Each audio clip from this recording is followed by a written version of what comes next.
കൗൺസിലിങ്ങിനെ സംബന്ധിച്ചിടത്തോളം വളരെ പ്രധാനപ്പെട്ട ഒരു മെത്തേഡ് അല്ലെങ്കിൽ ഒരു കോൺസെപ്റ്റ് ആണ് ഈ കൺഫ്രണ്ടേഷൻ എന്ന് പറയുന്നത്. അപ്പൊ നമ്മൾ ഇതിന്റെ മലയാള അർത്ഥം നോക്കുകയാണെന്നുണ്ടെങ്കിൽ ഒന്നുകിൽ എന്താ പറയേണ്ടത്, ഒന്ന് നേരിടുക, അഭിമുഖീകരിക്കുക, സംഘട്ടനം, ഇങ്ങനെയൊക്കെയുള്ള പല അർത്ഥങ്ങൾ ഈ കൺഫ്രണ്ടേഷന് മലയാളം നോക്കിയാൽ നമുക്ക് കിട്ടും. എന്നാൽ എന്താണ് കൗൺസിലിംഗിലെ കൺഫ്രണ്ടേഷൻ എന്നുള്ളത് നമുക്ക് നോക്കാം.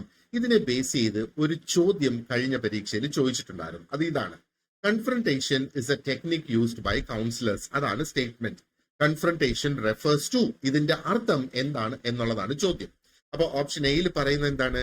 ഡെമോൺസ്ട്രേറ്റ് ആക്യുറേറ്റ് അണ്ടർസ്റ്റാൻഡിങ്, കൃത്യമായ ഒരു അണ്ടർസ്റ്റാൻഡിങ് ഉണ്ട് എന്ന് അവിടെ കൗൺസിലർ കാണിക്കണം എന്നുള്ളതാണോ?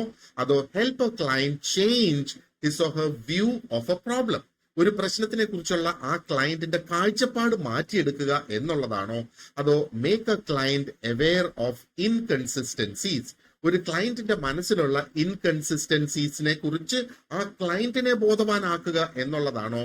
അതോ help the client identify alternatives to his or her present behaviour, അവരുടെ ഇപ്പോഴത്തെ ബിഹേവിയറിന് ഒരു ഓൾട്ടർനേറ്റീവ് കണ്ടെത്താൻ വേണ്ടി സഹായിക്കുന്ന ഒരു ടെക്നിക് ആണോ കൺഫ്രണ്ടേഷൻ? അപ്പൊ കൺഫ്രണ്ടേഷൻ കൗൺസിലിംഗിൽ ഉപയോഗിക്കുന്ന ഒരു വളരെ ജെന്റിൽ ആയിട്ടുള്ള എന്നാൽ ഡയറക്റ്റ് ആയിട്ടുള്ള ഒരു അപ്രോച്ച് ആണ്. ഇവിടെ കൗൺസിലർ ചെയ്യുന്ന എന്താണ്?